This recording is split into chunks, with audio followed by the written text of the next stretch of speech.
विद्युत की शक्तियां अब बढ़ने के साथ साथ बदलने भी लगी थी। ये देखकर विद्युत ने कहा, मेरी शक्तियां बढ़ती ही जा रही है।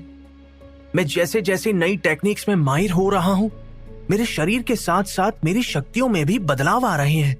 विद्युत आगे बोला। इसके बाद वो बिना अपनी आंखों पर ध्यान दिए प्रैक्टिस करने लगा, लेकिन तभी विद्युत को अपनी बाईं आंख में हल्का हल्का दर्द महसूस होने लगा। विद्युत इतना स्ट्रांग हो चुका था कि वो आसानी से एक्स्ट्राऑर्डिनरी प्लेयर बन सकता था, लेकिन वो अभी अपनी चुनी हुई कुछ टेक्निक पर फोकस करते हुए प्रैक्टिस करना चाहता था। इस दौरान अचानक उसकी आंख में दर्द होना शुरू हो गया। उसकी बाईं आंख का दर्द देखते ही देखते बढ़ता चला जा रहा था। ये सब क्या हो रहा है? मुझे कुछ समझ नहीं आ रहा। मेरी आंख में इतना दर्द क्यों हो रहा है? विद्युत ने घबराते हुए कहा, और फिर अचानक विद्युत की बाईं आंख फड़कने लगी। दर्द इतना बढ़ चुका था कि विद्युत इस दर्द को सहन नहीं कर पाया और बेड पर लेट गया। वो लगातार दर्द से कराहते हुए करवट बदल रहा था। आखिर ये सब हो क्या रहा है? विद्युत को ऐसा लग रहा था मानो कोई लगातार उसकी आंख में सुइयां चुभा रहा हो। करीब आधे घंटे बाद दर्द धीरे धीरे कम होने लगा। अब विद्युत की बाईं आंख से हल्का खून निकलने लगा था। उसने जैसे ही अपनी आंख से हाथ हटाया तो अपने हाथ पर लगे खून को देखकर विद्युत घबरा गया। विद्युत इतनी छोटी उम्र में अपनी आंखों को गंवाना नहीं चाहता था, इसलिए वो भागता हुआ शीशे के सामने आकर खड़ा हो गया। जब उसने शीशे में अपना चेहरा देखा तो उसके पैरों तले जमीन खिसक गई। विद्युत की बाईं आंख इस वक्त हरे रंग की हो चुकी थी। विद्युत की आंखों का असली रंग भूरा था। उसे ऐसा महसूस हो रहा था मानो उसने अपनी एक आंख में लेंस पहना हुआ हो। ये मेरी आंख को क्या हो गया? अब मैं बाहर कैसे जाऊंगा? और ये मेरे बाल? तभी विद्युत की नजर उसके बालों पर पड़ी। उसके बालों का रंग भी अब पहले जैसा नहीं रहा था। ये बदलाव देखकर विद्युत समझ चुका था कि उसके शरीर में बदलाव आ रहे हैं और ये सब उसकी शक्तियों की वजह से हो रहा था। विद्युत को महसूस हुआ कि उसके अंदर किसी खूंखार जानवर जैसी ताकत आ चुकी है, लेकिन अगर वो इस तरह बाहर गया तो न जाने सब लोग उसके बारे में कैसी कैसी बातें करेंगे। वो एक हरी आंख के साथ बाहर नहीं जाना चाहता था, इसलिए विद्युत ने अपनी एक आंख पर काले रंग का कपड़ा बांध दिया। मैं सारी उम्र इस तरह कमरे में बंद नहीं रह सकता। मुझे बाहर निकलना ही होगा, और ये दर्द भी दोबारा शुरू होने लगा है, विद्युत ने कहा। वो नहीं चाहता था कि दर्द के कराहने की आवाजें दूसरे प्लेयर्स को सुनाई दे, इसलिए वो अपने रूम से बाहर आ गया। विद्युत ने किसी से बात तक नहीं की। वो सीधा पहाड़ी की तरफ जा रहा था, लेकिन जैसे ही दूसरे प्लेयर्स की नजर विद्युत पर पड़ी तो वो लोग अचानक डर गए। विद्युत उन्हें इस वक्त किसी खूंखार शेर की तरह लग रहा था। वो लोग उसका सामना नहीं कर सकते थे। ये देखकर विद्युत ने लाइटली माइक्रो स्टेप टेक्निक का इस्तेमाल किया और जल्द ही पहाड़ी पर पहुंच गया। विद्युत ने अपनी एक आंख से उस एरिया को स्कैन करना शुरू कर दिया, लेकिन उसे वहां कोई नहीं दिखाई दिया। ये जानकर वहां उसके अलावा और कोई मौजूद नहीं है, विद्युत ने राहत की सांस ली। विद्युत पहाड़ी पर बनी एक गुफा के पास चला आया। वहां इस वक्त कोई मौजूद नहीं था। वो नहीं चाहता था कि उसकी चीखने चिल्लाने की आवाजें किसी को सुनाई दे। अब विद्युत के पास इंतजार करने के अलावा और कोई रास्ता नहीं था। वो वहीं जमीन पर बैठ गया और आंख के रंग के बदलने का इंतजार करने लगा।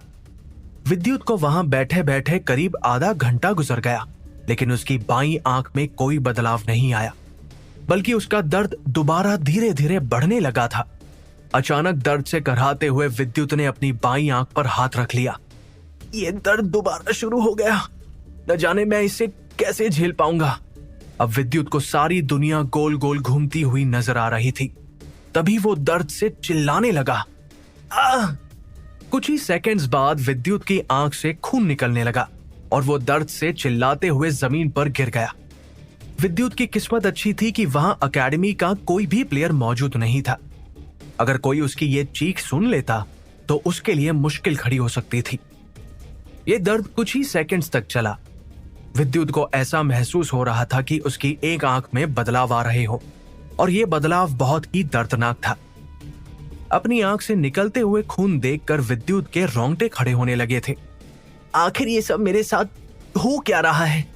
कहीं मैं धीरे धीरे उन खूंखार जानवरों जैसा तो नहीं बन जाऊंगा।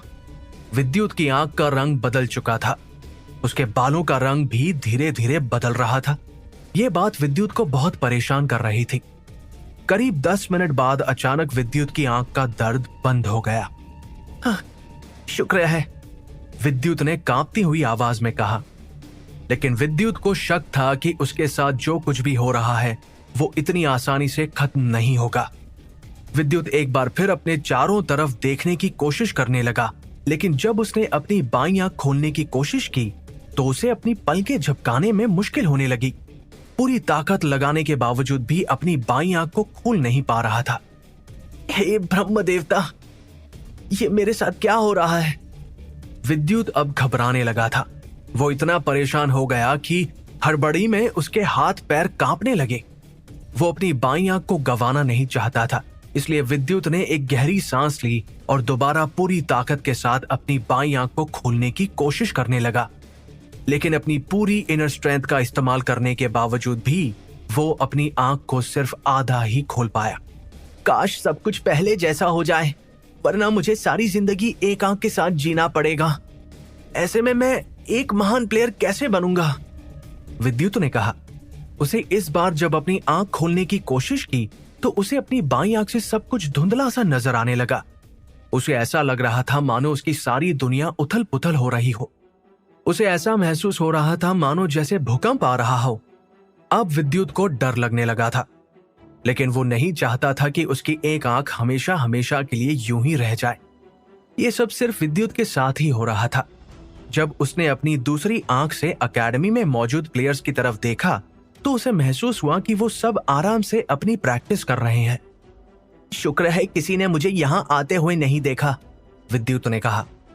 वो इस बात से अनजान था कि जब वो अपनी बाईं आंख को खोलने की कोशिश कर रहा था तब जो कुछ भी उसे महसूस हुआ वो एकेडमी के कुछ बेहतरीन मार्शल आर्टिस्ट भी महसूस कर पा रहे थे। अचानक अपने आसपास की चीजों को हिलता हुआ देखकर उन लोगों के दिल की धड़कनें बढ़ने लगी थी। यहां एकेडमी के पास बनी एक बिल्डिंग में अचानक काले कपड़े पहने हुए एक आदमी नींद से जाग गया और गुस्से से बोला, ये सब क्या हो रहा है? यह आदमी और कोई नहीं बल्कि रणविजय था।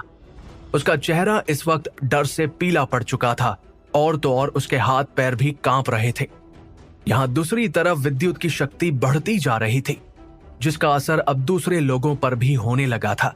पूरी कोशिश करने के बाद आखिरकार विद्युत अपनी बाईं आंख से देखने में कामयाब रहा।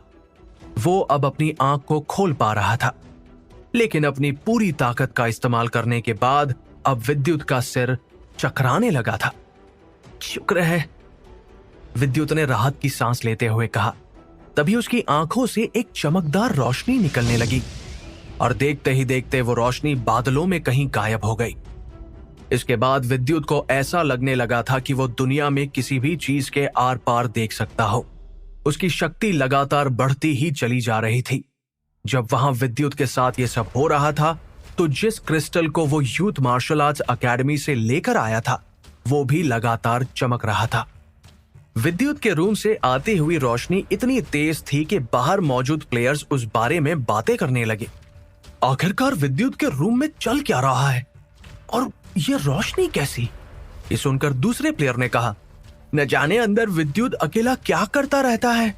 मुझे तो लगता है ये मेडिसिनल पिल्स बनाने की तैयारी कर रहा है। विद्युत को रूम से बाहर जाते हुए सिर्फ 2 प्लेयर्स ने ही देखा था। बाकी सबको लग रहा था कि वो अब अपने रूम के अंदर प्रैक्टिस कर रहा है। विद्युत के साथ जो कुछ भी हो रहा था इस बात से एकेडमी के सभी लोग अनजान थे। किसी को भी आसमान में वो रोशनी जाती हुई दिखाई नहीं दी। लेकिन तिरुपति की एक पुरानी एकेडमी जहां एक 100 साल पुराना पत्थर रखा हुआ था वो अचानक हिलने लगा। वो पत्थर दिखने में किसी मामूली पत्थर की तरह लगता था, लेकिन आज तक कोई भी उसे अपनी जगह से हिला नहीं पाया था। पर आज पहली बार उस बड़े पत्थर में दरार पड़ने लगी थी। आखिरकार ऐसा क्यों हो रहा है? आज तक इस पत्थर को खरोंच तक नहीं आई थी और आज अचानक एक रोशनी की वजह से इसमें दरार पड़ने लगी है। ये धीरे धीरे टूट रहा है, एक प्लेयर ने कहा। ये सब बेवजह नहीं हो रहा है, इसके पीछे जरूर कोई तो कारण है। कहीं ये किसी खतरे का संकेत तो नहीं? दूसरा प्लेयर घबराते हुए बोला। तभी वो रोशनी सीधा पत्थर से जा टकराई और फिर देखते ही देखते वो पत्थर चमकने लगा। वो रोशनी इतनी तेज थी कि सबने अपनी आंखों पर हाथ रख लिए। किसी को कुछ साफ साफ दिखाई नहीं दे रहा था। जैसे ही रोशनी कम होती चली गई तो वहां के लोगों ने देखा कि उस पत्थर पर कुछ लिखा हुआ है जो पहले वहां नहीं था। वो अक्षर लगातार किसी पजल की तरह बदल रहे थे। कोई इन अक्षरों को पढ़ नहीं पा रहा था। वहां मौजूद लोगों को अब घबराहट होने लगी थी। सब लोग इस वक्त अपनी अकेडमी के हेड की तरफ देख रहे थे। ये पत्थर तिरुपति की एक जानी मानी अकेडमी में रखा हुआ था। अब उस पत्थर के आसपास प्लेयर्स की भीड़ जमा होने लगी थी। ये जो कुछ भी हो रहा है इसका क्या मतलब हो सकता है? वहां मौजूद एक प्लेयर ने कहा। आखिर उस पत्थर पर क्या लिखा हुआ था और विद्युत के साथ ऐसा क्यों हो रहा था? अब विद्युत को कौन सी नई शक्तियां प्राप्त होने वाली थी?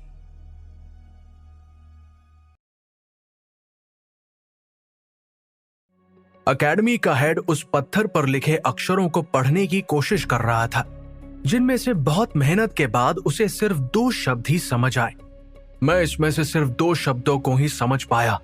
इसे समझना बहुत मुश्किल है, अकेडमी के हेड ने कहा। तभी अकेडमी की दूसरी हायर अथॉरिटीज ये सुनकर झट से बोली, सर आपको इसमें क्या समझ आया है, प्लीज बताइए। ब्रह्म देवता, हेड ने आसमान की तरफ देखते हुए कहा। उसे आसमान में एक बड़ी सी आंख नजर आ रही थी जो कि सिर्फ एक छलावा थी और उसे अकेडमी के हेड के अलावा और कोई नहीं देख पा रहा था। इस रोशनी का असर अलग अलग जगहों पर देखने को मिल रहा था।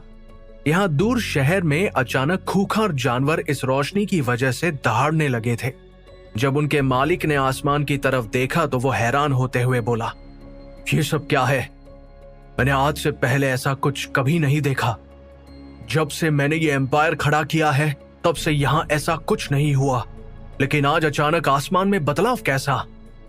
ऐसा लगता है आसपास कोई हलचल हो रही है जिसका असर मेरे एम्पायर पर पड़ रहा है। आसमान में इस वक्त बहुत से बदलाव छाए हुए थे। जैसे जैसे आसमान साफ हुआ तो आसमान को देखकर उस आदमी ने हैरान होते हुए कहा, ये तो। इतना कहकर वो आसमान में दिखाई देने वाली उस आंख की तरफ देखने लगा।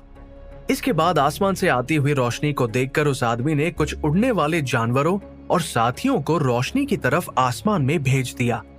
लेकिन जैसे ही वो लोग आसमान में दिखाई दे रही उस रोशनी के नजदीक पहुंचे तो वो जलकर खाक हो गए। ये देखकर उस आदमी ने रोते हुए उस रोशनी के सामने अपना सिर झुका लिया। यहाँ दूसरी तरफ एक बड़ी सी शिप अचानक पानी की लहरों की वजह से इधर उधर हिलने लगी। समुद्र में तूफान आने लगा। शिप पर खड़ा एक आदमी इस वक्त अपने हाथ हवा में उठाए आसमान से आती हुई उस रोशनी की तरफ देख रहा था। वहां मौजूद सब लोग ये नजारा देखकर दंग रह गए थे। उनके दिल की धड़कनें बढ़ने लगी थी और वो डर से कांप रहे थे। जहां विद्युत की आंख से निकली उस रोशनी ने दुनिया में उथल पुथल मचा दी थी, लेकिन विद्युत को इस बात की खबर तक नहीं थी। वो सिर्फ इतना जानता था कि उसकी आंखों की शक्तियां अब एक नए लेवल पर पहुंच चुकी थी। जब विद्युत ने अपनी बाईं आंख खोली तो वो उस रोशनी को काबू में नहीं कर पाया, जिसकी वजह से ये रोशनी आसमान में कहीं गायब हो गई। विद्युत को इस बात का अफसोस हो रहा था, लेकिन फिलहाल उसमें इतनी ताकत नहीं थी कि वो ब्रह्म देवता की दी हुई असीम शक्तियों को काबू कर सके। इस बार विद्युत ने दोबारा अपनी आंखों को बंद करके जैसे ही खोला तो अफसोस, इस बार उसकी आंख से कोई भी रोशनी नहीं निकली। विद्युत अभी तो अपने शरीर में आए इस बदलाव के बारे में ज्यादा कुछ जान नहीं पाया था, लेकिन उसे यकीन था कि वक्त के साथ साथ उसे सब कुछ पता चल जाएगा और वो इन शक्तियों को एक दिन जरूर काबू कर पाएगा। उसने अपनी दोनों आंखों पर हाथ लगाए और देखा कि सब कुछ ठीक हो चुका है। इसके बाद वो अपनी आंख के रंग को देखने के लिए पहाड़ी पर बने तालाब के किनारे आकर खड़ा हो गया। अब सब ठीक हो गया है, इतना कहकर विद्युत ने जैसे ही तालाब के पानी में अपना अक्ष देखा तो वो दोबारा मायूस हो गया। रोशनी निकलने के बाद उसकी बाईं आंख बिल्कुल बेजान लग रही थी। ये देखकर विद्युत वापस अकेडमी की तरफ चला आया। अपने रूम में आते ही उसने दोबारा अपनी आंख पर कपड़ा बांध लिया। थोड़ी देर पहले विद्युत के साथ जो कुछ भी हुआ उसके बाद वो करीब कई मील तक आसानी से देख सकता था। इतना ही नहीं, बल्कि अब तो विद्युत अपने सामने रखी चीजों के आर पार भी देख पा रहा था। उसने जैसे ही दीवार पर लगी पेंटिंग की तरफ देखा तो उसके पीछे उसे एक छोटी सी मकड़ी दिखाई दी। पेंटिंग को बिना दीवार से हटाए भी विद्युत उस मकड़ी को साफ साफ देख पा रहा था। वाह, अब तो मैं चीजों के आर पार देख सकता हूं। मेरी शक्तियां बदल रही हैं, लेकिन मेरी बाईं आंख न जाने कब ठीक होगी। क्या मुझे सारी जिंदगी ऐसे ही जीना पड़ेगा? विद्युत ये सोचकर एक बार फिर मायूस हो गया। विद्युत के मुताबिक उसकी आंखों में सिर्फ एक यही बदलाव नहीं आया था। तभी उसने एक गहरी सांस ली और अपने रूम से बाहर चला आया कि तभी उसे आसमान में उड़ती हुई एक काले रंग की चिड़िया नजर आई। विद्युत की नजर जैसे ही उस चिड़िया पर पड़ी तो उसकी आंख फड़कने लगी और फिर एक बार दोबारा उसकी आंख से वही चमकदार रोशनी निकलने लगी जो सीधा चिड़िया की तरफ ही बढ़ रही थी। तभी विद्युत ने देखा कि चिड़िया डर से घबराकर इधर उधर उड़ रही है और फिर अचानक बैलेंस बिगड़ने की वजह से वो जमीन पर गिर गई। विद्युत को महसूस हुआ कि चिड़िया को उड़ने में मुश्किल हो रही थी और ये सब शायद उसकी आंख से निकलती हुई एनर्जी की वजह से था। इस तरह तो मैं बिना किसी को छुए भी उस पर अटैक कर सकता हूं। किसी को इस बारे में पता तक नहीं चलेगा। विद्युत अब जान चुका था कि उसे एक नई शक्ति मिली है जिससे वो बिना किसी सबूत के अपने दुश्मन को हराने के साथ साथ उसकी जान भी ले सकता है। विद्युत अब अलग अलग चीजों पर अपनी नई शक्ति का इस्तेमाल करके देखने लगा, लेकिन कुछ वक्त बाद उसकी मेंटल एनर्जी धीरे धीरे कम होती चली गई, जिस वजह से विद्युत बहुत थका हुआ महसूस कर रहा था। अब विद्युत भागता हुआ अकेडमी की दूसरी बिल्डिंग की तरफ चला आया। इस दौरान उसे महसूस हुआ कि वो कुछ ही सेकंड में आधे से ज्यादा रास्ता कवर कर चुका था और तो और वो बीच बीच में हवा में उड़ भी रहा था, लेकिन वो ऐसा कुछ ही सेकंड्स के लिए कर पाया था। उसने फ्यूचर वॉरियर अकेडमी में आने के बाद चैंपियनशिप के दौरान अकेडमी के हेड्स को हवा में उड़ते हुए देखा था। अब विद्युत पहले से ज्यादा ताकतवर हो चुका था, इसलिए वो रमन के पास एक्स्ट्राऑर्डिनरी प्लेयर बनने के लिए फॉर्म फिल करने चला आया। विद्युत ने जैसे ही फॉर्मेलिटीज पूरी करके रमन को अपने डॉक्यूमेंट्स दिए तो रमन मुस्कुराते हुए बोला, ठीक है, मैं एक बार हायर अथॉरिटी से इस बारे में बात करता हूं। अगर उन्हें तुम्हारे फॉर्म में कोई भी गड़बड़ नहीं लगी तो तुम आगे बढ़ सकते हो। रमन इस वक्त बहुत शांत लग रहा था, लेकिन तभी उसके चेहरे के एक्सप्रेशंस कुछ ठीक नहीं थे। जब उसकी नजर विद्युत के बालों और आंख पर बंधी काली पट्टी पर पड़ी तो वो हैरान रह गए, लेकिन उसने इस बारे में विद्युत से कोई सवाल नहीं किया। वापस आने के बाद विद्युत ने राहत की सांस ली, क्योंकि किसी ने भी विद्युत के बालों और आंख पर ध्यान नहीं दिया। वैसे भी अकेडमी में आए दिन अजीबोगरीब चीजें होती रहती थी, इसलिए किसी का भी ध्यान विद्युत पर नहीं गया। इसके बाद विद्युत मिशन डिपार्टमेंट की तरफ चला गया। यहाँ वो कुछ प्लेयर्स को अच्छी तरह जानता था। वहां मौजूद रघुवीर के एक प्लेयर ने विद्युत को देखते हुए कहा, विद्युत, तुम अचानक यहाँ? क्या तुम्हें कोई जरूरी काम था? रघुवीर के प्लेयर ने विद्युत को देखते ही पहचान लिया, क्योंकि विद्युत ज्यादातर रघुवीर के साथ ही रहता था और तो और मिशन डिपार्टमेंट में सब उसे उसकी परफॉर्मेंस की वजह से जानने लगे थे। विद्युत को अकेडमी में बहुत लोग जानते थे, क्योंकि वो इतनी कम उम्र में ही नंबर 1 ऑर्डिनरी प्लेयर बन चुका था। और तो और मिशन डिपार्टमेंट और पिल मेकिंग डिपार्टमेंट के हेड्स भी विद्युत को अपने डिपार्टमेंट में लेने के लिए फाइट कर रहे थे। तभी विद्युत ने उस प्लेयर से कहा, मुझे आंख पर लगाने के लिए एक काली पट्टी बनवानी है। पट्टी? ये सुनकर वो प्लेयर चुप पड़ गया। उसे लगा था कि विद्युत उसके पास कोई हथियार मांगने आया होगा। इसके बाद विद्युत ने उसे अपनी बाईं आंख से पट्टी हटाकर दिखा दी। जब उस प्लेयर ने विद्युत की आंख को देखा तो वो हैरान रह गया। अब वो समझ गया कि विद्युत आंख पर बांधने वाली पट्टी क्यों बनवाना चाहता है। उसे विद्युत की ऐसी हालत देखकर उस पर तरस भी आ रहा था, इसलिए उसने झट से कहा, विद्युत, तुम फिक्र मत करो, मैं तुम्हारी मदद जरूर करूंगा। इसके बाद उस प्लेयर ने विद्युत को कल आने के लिए कहा और इसके साथ साथ विद्युत को 2 सिल्वर कॉइन्स भी लाने थे। वहां से आने के बाद विद्युत अपने रूम में आकर आंखें बंद करके बैठ गया। विद्युत को बहुत सी नई शक्तियां मिली थी, जैसे कि पहली शक्ति, वो अब अपनी आंखों से किसी भी चीज को जूम करके बारीकी से देख सकता था। दूसरी शक्ति, अब विद्युत अपनी आंखों से चीजों के आर पार भी देख सकता था। तीसरी शक्ति, वो उसकी नजर में आने वाली हर चीज को अपनी मेमोरी में ज्यादा समय के लिए स्टोर करके रख सकता था। इसके अलावा विद्युत को एक अनोखी शक्ति भी मिली थी, जिसमें वो किसी को भी बिना छुए अपनी आंखों की शक्ति से मार सकता था। उसकी ये शक्ति उस काले मास्क वाले आदमी से मेल खाती थी, जिसे उसने गुफा में देखा था। उस आदमी ने बिना अपने साथी को छुए मौत के घाट उतार दिया था। इन शक्तियों के साथ विद्युत अब बाकी सभी मार्शल आर्ट्स प्लेयर्स से अलग बन चुका था। आज से पहले एकेडमी में किसी ने भी इतने ताकतवर और स्पेशल मार्शल आर्ट्स प्लेयर को नहीं देखा होगा। विद्युत दूसरे प्लेयर्स की तरह सिर्फ टेक्निक सीखने में वक्त बर्बाद नहीं करता था, वो अपनी फाउंडेशन को स्ट्रॉन्ग करने में लगा हुआ था। वो बॉडी स्ट्रेंथनिंग टेक्निक सीखने पर फोकस कर रहा था। विद्युत की रिटर्निंग ब्रेथ टेक्निक उसके मैक्सिमम लेवल पर पहुंच चुकी थी। अब मैं अपनी 2 टेक्निक्स को मिलाकर अपने अटैक को और भी जानलेवा बना सकता हूं। इससे मुझे फाइट के दौरान अपने अपोनेंट को मात देने में आसानी होगी, विद्युत ने सोचते हुए कहा। एक्स्ट्रा ऑर्डिनरी प्लेयर्स को 7 लेवल्स में डिवाइड किया गया था। यह सोचते हुए विद्युत ने कहा, अगर मैं अपने 2 टेक्निक्स को मिलाऊं तो मेरी ताकत बढ़ जाएगी। ऐसे में एक्स्ट्रा ऑर्डिनरी प्लेयर के पहले लेवल पर तो पहुंच ही सकता हूं। अपनी शक्ति और ताकत के साथ दूसरे लेवल पर पहुंचना भी मेरे लिए ज्यादा मुश्किल नहीं होगा। इन 7 लेवल्स को क्रॉस करना आसान नहीं था। बहुत से एक्स्ट्रा ऑर्डिनरी प्लेयर्स अब भी पहले और दूसरे लेवल्स पर ही अटके हुए थे। विद्युत ने यहाँ पर अच्छे और बुरे दोनों ही दिन देखे थे। वो जानता था कि एकेडमी टैलेंट को कितनी इंपॉर्टेंस देती है। उसे इन 7 लेवल्स के बारे में बहुत अच्छी तरह से पता था।